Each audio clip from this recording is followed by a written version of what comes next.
And while the OEMs are struggling with it and they're taking us down new roads, and I'm not going to be political, but I'm going to say it this way, we came out of a government system on the global basis where the government was beginning to tell the marketplace how to act and trying to exert that control. And we have at least a semi-reprieve, if not a decent time frame reprieve, where the free market's kind of stepping back in again. So the OEMs are now extra specially struggling because they're not sure that the government pressure and the regulation and the laws are going to make them do it as fast as they were headed. So my point of all this is there's a lot of stuff up in the air, and why am I putting it in front of you? Yes, it's unknown, but I'm asking you to think 5, 10, 15 years out in your strategic planning, and I want to look at what the ground under our feet is going to look like on the way. That's all. I just want to spend enough time to be all thinking of it the same way. So I want to talk about the next 15 years. And the research I did was to say, okay, in 2040, what's it going to look like? And there's consulting firms that are looking out 15 years. I got feedback from many sources. This is what the OEMs see coming. Widespread in 2040, right? So 15 years from now. And how fast we get there, you tell me. Will we actually go there? Not sure, but from here, that looks like where we're going. Widespread autonomous driving. It's not going to be in the rural areas, right? But it's going to be increasing, starting in the megacities and working back to where it makes sense to potentially have the cars do the driving for us, right? We can do it now, but it's going to be widespread in 15 years. Electrification, maybe it's a different drivetrain. I got it. The batteries are problematic. Fires, disposal, got it all. Point is, it's not maybe going to be ICE in the future, hydrogen, some other thing. I don't know. It was going to be EVs, but the concept is, okay, that's out there that they're trying to figure out what to do with. And what does it have to do with us? One of the guys in the private equity group that I put together was an electrical engineer by training, and he was buying Teslas before they were anything, trying to figure out how they work so that he could position his company in his region to be the place that people took it when the time came for that to happen. So that's my point. He was thinking ahead. He was out in front of it. He didn't have his company studying it until after he was sold on the idea, and he started sending certain people for the electrical, the EV training, right? Because he was beginning to get ready to be the key player in the market to be able to do that. So again, that's why we watch the OEMs. Connected vehicles, cars talking to the internet, sharing data from the car to people that isn't us, right? So what does that mean, especially in a world where it's autonomous and electric and it's simpler? Talks to the thing, tells the car, the internet tells the car, hey, after you drop off this next passenger, take it to the main factory, you need to work on this thing before it breaks. Car goes offline, goes in there, comes back. It's not in our repair facility, right? Mobility as a service, car ownership is decreasing. I'll show you the stats a little bit. The younger generations don't care. Man, I was age 15 and 364 days, and I was already in my clothes for tomorrow waiting to go to the DMV to get my learner's permit, right? Oh my God. Kids today are 18, they have never driven a car, and they don't care. Mobility as a service, right? 20. Doesn't care either. Has no plan for one probably, right? Yeah, and you're rural too. That's where it's even harder. I know, right?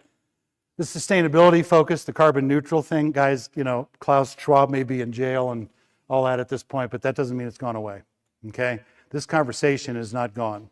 And the airplanes are still, never mind, I'm not gonna go down those roads. Advanced manufacturing, right? Cars are gonna change. As they become autonomous and they don't run into each other, guys, the only people who run into cars when autonomous cars aren't running into each other are us, right? After they get it figured out, there's still an autonomous vehicle that misreads a corner or whatever, but that stuff's going to go away pretty quick. So that's why we think we have 12 years to play this out with vehicles on the road. And if the government says, hey, no problem, you just guys keep driving it, but when you're in the big cities, your insurance doesn't count. We may have passed a law that said that. It's like, well, that's stupid, it doesn't count. Yeah, it does, because they're trying to make the cities for the autonomous vehicles only. Because you guys keep crashing and tying up traffic, so we're going to keep it from happening. Or the government could say, you know what, we're just going to jack car insurance rates with a 2 extra times cost government fee structure. So what used to cost you $100 a month now costs you $300 to insure your car. Or you can just jump in an Uber, right? And I mean, for some people that'll make a difference. They won't have a car anymore. They can change the platform faster than the cars will wear out in their 12-year window is all I'm saying, right? We were headed down that road. California by 2030, 2035, I can't even remember what it was anymore. All of new sales had to be electric. Part of the COVID backup on the docks was that they had laws on the docks in California that the electric vehicles were the ones that they were going to let in during COVID. So the trucks that would pull the containers out couldn't get on the docks because the government wouldn't let them in. So we need supplies that are sitting from China, sitting in ships all lined up on the shore. Part of it was the port and the state saying you can't bring regular trucks in here. It's like, okay, right? I'm just saying it's out there. You all know that. Personalized, and back to this, the advanced manufacturing part. If cars don't crash into each other anymore, they don't have to weigh what they weigh. They don't have to have airbags like they do. They don't have to have roll cages that are heavy. It doesn't wear the stuff out the same rate that it does nowadays, right? Personalized user experience. I walk into my car, my cell phone tells the car who I am, the car starts playing my music, right? We can do this stuff today, but this is where we're headed with automotive, right? Okay, now you're repairing the cars. You have to think about, are we going to fix this stuff or not? Is there a space in your marketplace for you to be the company that does that? So all the rest of your peers aren't doing it, but you have that capacity, they sublet it to you. These are just things, right, that are out there as the ground under our feet change, and regulation and cybersecurity. As they become more autonomous, there are going to be all kinds of regulation about once the car's into your phone, is it taking your pictures too off of your picture list? Does it take your Facebook friends off that list and sell car stuff to them? This stuff's on the table now. Urban adaptation, what do we do in the cities? What do we do in rural? And then global market shifts. As China's the biggest market, the EU is the same size as the US, so it ain't just what we do here that determines what we do with cars. Okay, this is what the car companies are struggling with, right? What I just said. It affects us. So what's our transition to the alternatives?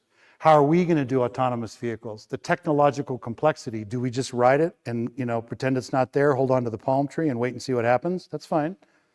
But if somebody was prepared, like John would have been, for electric vehicles, and you're waiting and holding onto the tree, and he's already set up for it, started to pre-market it, got the attention of the electric vehicle market, got his techs all trained up, you're starting walking and he's already running down the road ahead of you. These are, again, just decisions you make in your marketplace, right? What are you going to expand into? I'm doing all this for this reason, right? Okay, I'm going to become a growth engine. In what? What are you looking for? Urban versus rural divide. If you're in the country, if you're in the city, if you're in the suburbs, where do you want to grow? Do you want to grow toward the cities? Do you want to grow toward the rural? If you're rural, do you stay rural?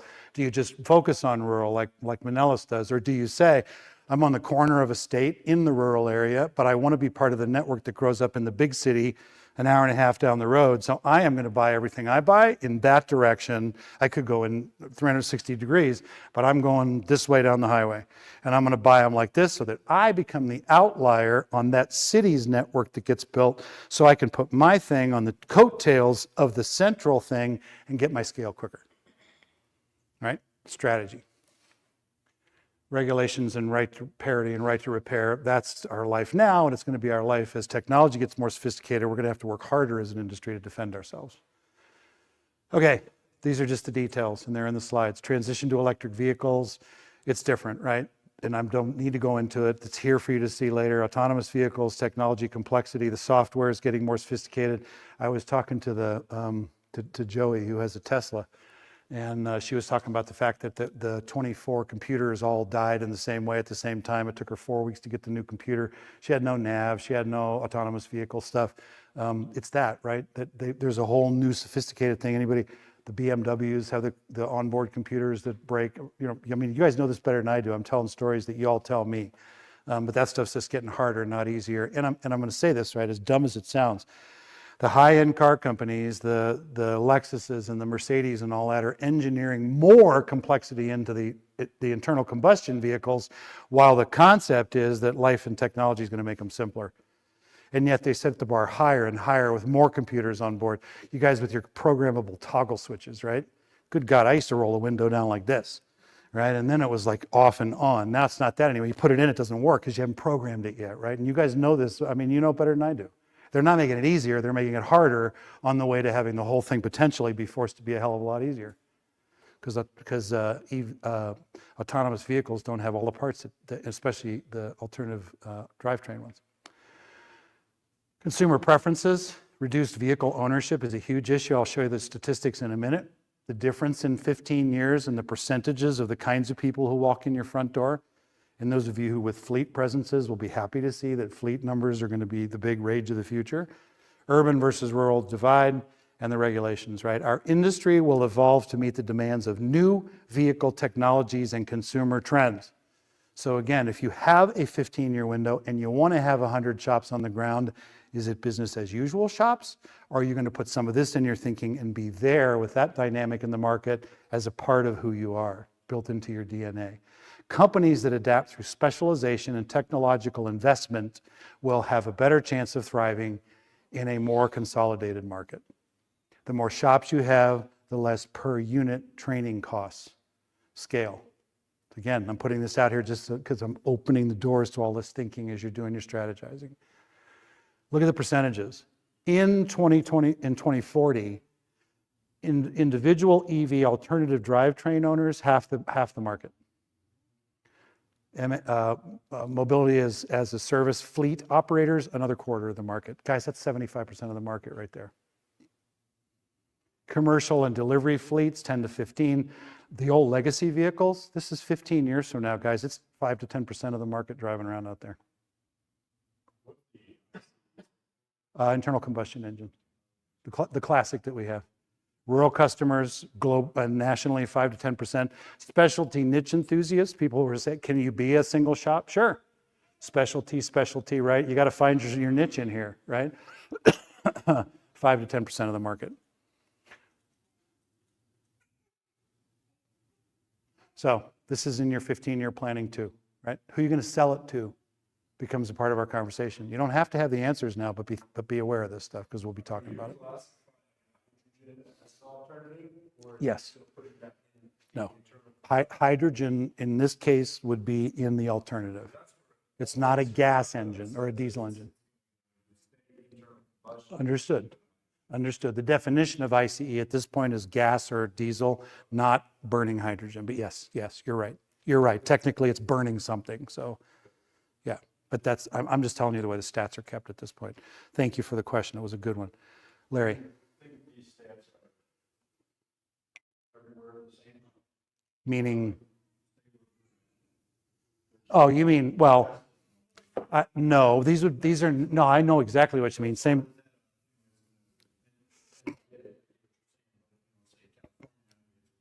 Absolutely. Yeah. No, yes, and they will be absolutely regionally broken down, and these numbers will be radically different depending on geographically where you are. I saw a map last night that had a picture of the United States. And I don't know if you've seen it. It was passing around the internet at this point. It was the U.S. was a light blue color, and there were yellow areas, and it was like mostly dark blue, this blue color. It was 50-50, lived in the yellow versus the blue. And you look at the map, and I got to tell you, I think it was 80 or 90% of the map was blue, and 50% of the people lived in the yellow. So you think the dynamics in Los Angeles was this giant Southern California entire yellow circle. In the middle of that, it's going to be different than in the middle of Wyoming, right? So these are national guesstimates. I'm sorry. Absolutely. Yeah. Well, the Northeast had a bunch of people in it. Seattle had a big old blob. Southern California was hugely yellow. Like Dallas, Houston had big chunks. Florida had a lot of yellow in it. Little scatterings like this, and most of it was just blue. It was just lots of geography between people. And so, yeah, the dynamics are, and even when you come to growth strategy, this is a conversation I have all the time, right? I'm in the court, and I said, what happens if, you want to go southwest down the highway toward the big city to jump on the tail of it sooner rather than later? What if you went the other way? And he goes, well, if I go that way, I'm in the poor part of that state. And if I go that way, I'm in the poor part of that state. There's only one way to go, is down the highway, right? Yes. And that's when it comes down to absolutely unique strategy that you have is it's like, okay, do you want to expand? Yes. How many? How far? The questions for him was, okay, I'm going to come up to this thing in a minute. Later in our slides, I don't even remember when I have it in here, but it's like, okay, so how do I get ready for this? And it's like, go into the big city, spend your hour and a half at least once a month or once a week or whenever you have BDG meetings or whenever you have, industry meetings, drive all the way down there and go network with people. And it's like, And I'm like, I know, right? But how are you going to jump on somebody's tailcoat if they don't know who you are? It's like, oh, yeah, you're right, right? It's like, now's the time you start building those relations. Because if they're doing something, you run at the last minute and go, hi, can I be your friend? It's just like, get out of here, right? What you want is to say, hey, don't forget him up the road. Call him to be in this planning meeting too, right? That stuff we start doing today. And it's all very unique. Depends on whether you're in the yellow, the blue next to the yellow, far in the blue, all that stuff, right? So in the middle of the yellow, surrounded by yellow. Yeah. I'm sorry, go ahead. Not fleet operator, does that include, are you talking about fleets like Waymo and stuff? Yeah, yes. Yep. Yeah. The Ubers and the Lyfts, but also the self-driving cars too. And the whole Waymo thing, right? They've got between the simulators and the cars, they have millions of hours of self-driving car experience. They have billions of hours of simulator time, right? Billions. Waymo, W-A-Y-M-O, fully autonomous vehicle that'll pull up outside your house. You get in it, there's no driver, it takes you where you want to go and you get out. Today, they're operating in Phoenix, San Francisco. What's that, brother? Oh, that's happening already. You look up in a truck and there may not be a driver in it at this point. Absolutely right. Google bought Waymo, right? If I remember right? Right. Yes, yeah.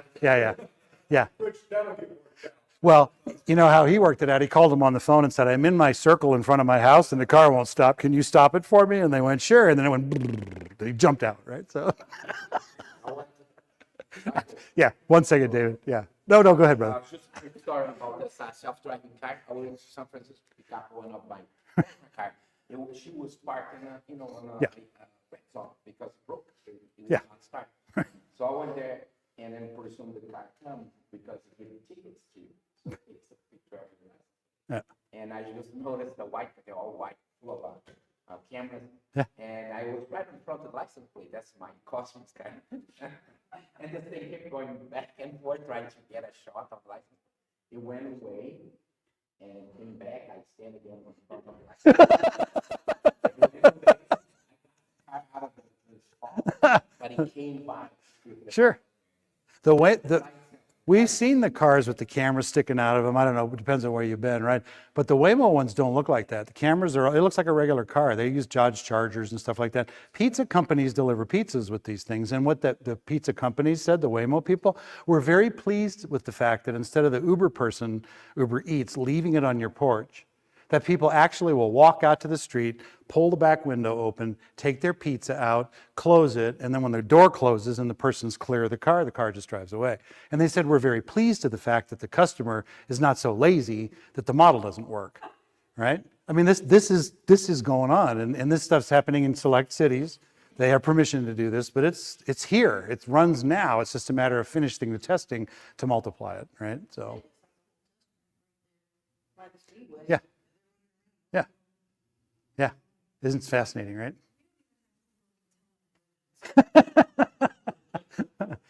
You'll last traditional model longer. Maybe a few months, but you'll make it longer, right?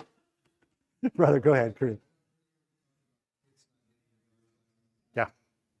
This data is the percentage that the volume of cars are dropping like major cities. Kids aren't driving anymore. Absolutely. Well, here's the big city planning stuff, right? If you go back to the WEF, the 2030, whatever the UN's thing was, the whole thing, right? That whole thing is the concept at some point, the 15-minute city model. And I'm not backing this stuff. I'm just telling you what the idea is by the planners, that there are no more ICE vehicles in town. So then you don't have any temporary parking spots. You don't have any loading zones, right? Everything's an open loading zone. So the city the footprint doesn't change. It's just that extra lane that's always got something in it at this point is open so that the Waymos pull into it or the Ubers, whatever, the autonomous, people get out, they get back in. You live in a neighborhood, it stops and picks up whoever's ordered the car. You're the fourth one in, the first one in. You all go downtown. It's like riding a shuttle to the airport where you go, they go home the same way backwards, different people in the car. Maybe it's the same people because you're same time every day, whatever. Seats facing forward, seats facing back. Model is that's all done without any intervention, no humans, no crashes, right? So, yes.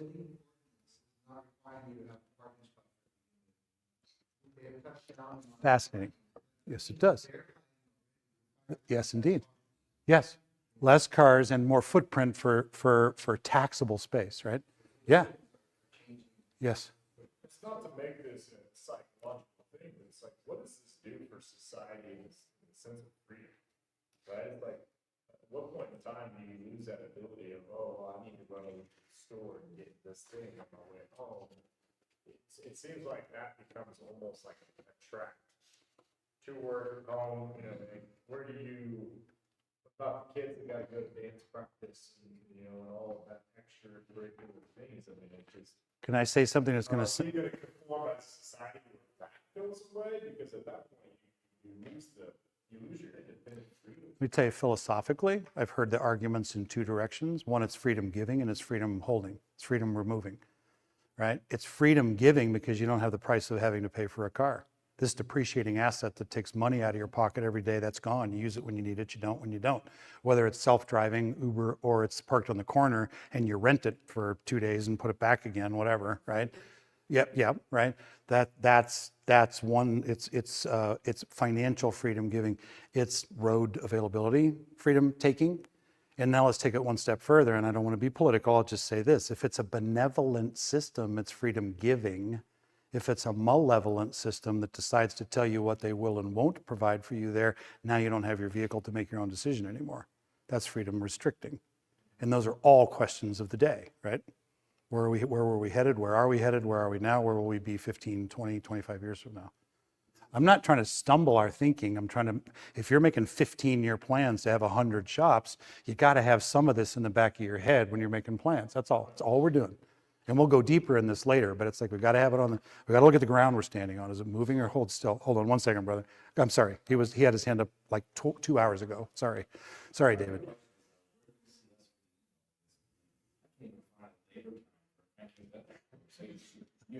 Yeah. How am I going to be able to be trusted with these vehicles if I can't get information? So you're just going to be a big. Well, that, Just the negotiation. I hear you. Absolutely. If okay, and I don't want to be controversial, but it's another one of those it depends questions, right? If the government is defending the small business person, then they assure that you have access to the data, and oligarchs or monopolists don't collect the data and bury you with it, right? If the government wants the monopolies to have control so that the government can control the monopolies, then you ain't gonna get the data. We're in the middle of geopolitics, we're in the middle of economics. It's like that stuff is not irrelevant to what we do. And I'm talking to small business owners, and it's not like you need to wake up and worry about this at 2 a.m. That's why I'm watching it and sharing it with you, right? But while you're making your long-term strategic thinking, at least have this in the back end, and it's going to change, right?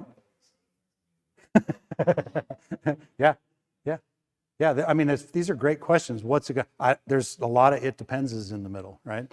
If we hadn't had the sweep that we had here in our country politically, and we were 4 more years down the same road, we'd have been in a significantly different place through 3.5 years from now than we would have been where we're going now. Now, it's just because the pendulum went like this, right? Politically, it hasn't gone that far, that fast in that time frame ever. So it's like, is it going to go this way again? Or is it going to stay over here for a while? Is this the new norm? Or is this the new norm? Right? And these are questions, right? We don't know. Well, I'm just saying that this is unprecedented, like in our industry. This is unprecedented. So we can't not pay attention to it. We don't have the answers, but we can at least be thoughtful about it. And here's the thing, I always say this. I had a friend high up in Microsoft who did the senior level programming. And I said to him, hey, what do you guys do with like digital data versus paper, right? You have your investments and they're all online. What if the grid goes down? How do you prove you had the money? He goes, if the grid goes down, we're done anyway. And he said, that's how we think. We don't keep paper copies of this at home because if the entire system collapses, it's back to guns and butter, right? I mean, you're going to steal food from each other with guns. That's how it's going to go. And I'm not being catastrophic here, but it's like this thing will go where it goes. And my point is, if you have guns and butter and you have investments, if it goes this way or it goes this way, you're going to be okay. If you bet on it going over here and it goes over here, then you're kind of toast. And so I'm putting this thing in here for you to think about, right? Are you ready for a wholesale government-driven, faster-moving, less freedom as an owner, less freedom in the marketplace to follow the government mandate for whatever the reason it's there? Are you strong enough to do that? Are you flexible and dynamic and resilient? Are you ready? Could you shift on a dime if you had to? Oh, it would be difficult. Yeah, but could you turn faster than everybody else in the room? That's where it's going to make a difference. Do you see what I mean? It's like, it may be hard for everybody, but COVID was hard for everybody. But the guys that got through COVID were like, we had like a 1 month speed bump. And by the time it was over, we did the same or more than we'd ever done before. Some guys went out of business in COVID. It was like, oh my God. And they disappeared. So whether it goes this way or this way, it's like, if you can play here and you're ready, you can play here and you're ready. And ready means you can go either way faster than your competitors do, you're going to win. So then we just go, and here's what the investment firms say. It's like, and I ask them this, right? Because they're my friends. And I go, how do you guys plan for 5 and 10-year projects with all this uncertainty? And they go, listen, and there's wisdom in this, so hear this, right? The only thing we can do is go back to historic trends and base our thinking on that, because all this uncertainty of the future may or may not play out. And if we spend our time focusing on that, we're going to waste our time being successful today. So we're going to go this way, and if it goes over here, we'll react and go there. We're going to go this way. If it reacts, we're going to go over here. We're not going to live over here and here. We're going to live right here, but we're going to be ready to move faster than the other people in case it changes. And that we can do. And then the answer is, it depends, right? It's like, so. And to make your team change that fast, that's another one, because you're going to have to give a change to your team, 15% change. Tomorrow afternoon, we're going to talk about being team resilient, powerful, ready, dynamic, ready to go. That's tomorrow afternoon. And that's the part I said, you cannot ignore that stuff. If you're going to do this, you can't not do that, because as soon as you change your plans and they're all set up going this way and they can't make the shift, now you are in trouble.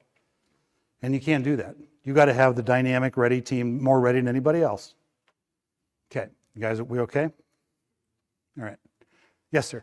Michael, correct me if I'm wrong, but you use mobility as a service fleets, that 25% share of the market.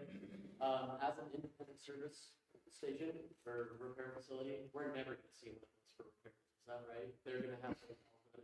Depends. At some point, they will have it all done in-house, and here's the strategy, right? Are you the company that they buy to do the repairs? Tesla's like, okay, nobody knows how to do this. We have to fix it ourselves. Okay, what if the fleet is all ICE stuff and you are the top player in a town, and people say, we're going to buy a network. We need somebody with a whole footprint of shops that covers the entire town so they can serve our fleet. But oh, by the way, it can be a retail front end that makes us a little profit margin too. Ford has a service, the big dealerships have service departments. Ford in particular says the service department pays for the infrastructure overhead where the dealership sits. It also serves to keep our customers close to it, so that 3 years into it, they go, it might be time to walk the sales lot again, and they move them over there, and then they put it on the used car lot and sell it again. And the finance is where the big money in that business comes from. The cost of the car is irrelevant. It's the finance where the big dollars are. So they just keep it churning. And my point is, it's a system, right? It's the same thing for us. So the Uber guys may say, we're going to buy you and you're going to be our thing, but we're still going to keep you open for retail, because that pays for the fact that pays for the overhead, for the profitability, for the shareholders of the electric, blah, blah, blah. So these are all bigger financial games that we won't play. Well, you might if you get big enough, but probably not. So helpful or hurtful, right? It's just, I find this stuff fascinating, but is that what you were looking for? So, okay, all right. David.